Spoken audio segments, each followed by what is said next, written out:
हे सगळं शूट करणं जरा इझी होतं आमच्यासाठी बिंग अन ॲक्टर, पण टेक्निशियनसाठी हे जरा कठीण होतं, कारण प्रत्येक छोटे छोटे बारीक बारीक मायक्रो शॉट्स घ्यायचे आहेत आणि कॅमेराला इतकं झूम करायचं आहे, ते खरंच खूप कठीण काम होतं. So thanks to cameraman Vinayak sir. आत्ता सुरू होतोय खरा खेळ, कारण आत्ता आम्ही आउटडोर शूट करतोय. आणि हे फक्त आउटडोर शूट नाही आहे बरं, हे आउटडोर शूट पावसासोबत आहे, आणि ते सुद्धा नकली पाऊस. आणि म्हणूनच सगळे आता इथे तुम्ही रेनकोटमध्ये दिसतात, कारण हे पोलीस ऑफिसर आहेत, पण आम्हाला तर भिजायचंच आहे.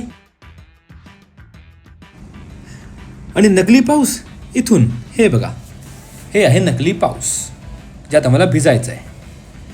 आणि मुख्य म्हणजे पाऊस इतकं जोरात आहे, आणि हा एकच नाही आहे पाऊस बरं का, असे 4 आहेत.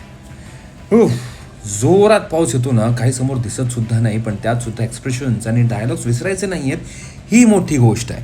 आणि त्यात टेकवर टेक होतच राहणार आहे, कारण हा आहे खूप मोठा प्रोमो, ज्यात एक छोटीशी चूक सुद्धा ना ना ना ना ना नॉट अलाउड. आणि प्रत्येक टेकमध्ये आम्हा सगळ्यांना चिंब भिजायचं आहे.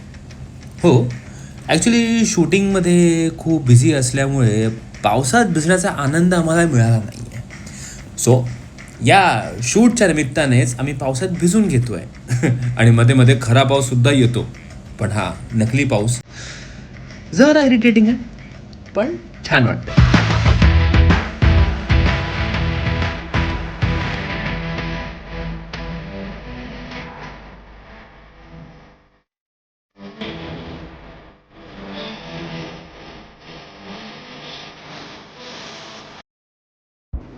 आणि मला फक्त एक निमित्त हवं आहे कॉमेडी करण्यासाठी, आणि मी उतरून पडतो. इथे मॅटर तर सिरियस झालं होतं. लोकांना वाटते खरंच ते प्रेस कॉन्फरन्स करतायत आणि खरंच समोर आरोपी आहे, सो मलाच मध्ये जावं लागलं थांबवण्यासाठी. पण खरं सांगतो तुम्हाला, बघताना हा एक छोटासा एक प्रोमो दिसला असेल, जे 2 मिनिटाचं किंवा 2.5 मिनिटाचं आहे, पण त्यामागे पूर्ण दिवसाची मेहनत होती. आम्ही सगळेजण जवळपास 12 तास भिजत होतो पावसात.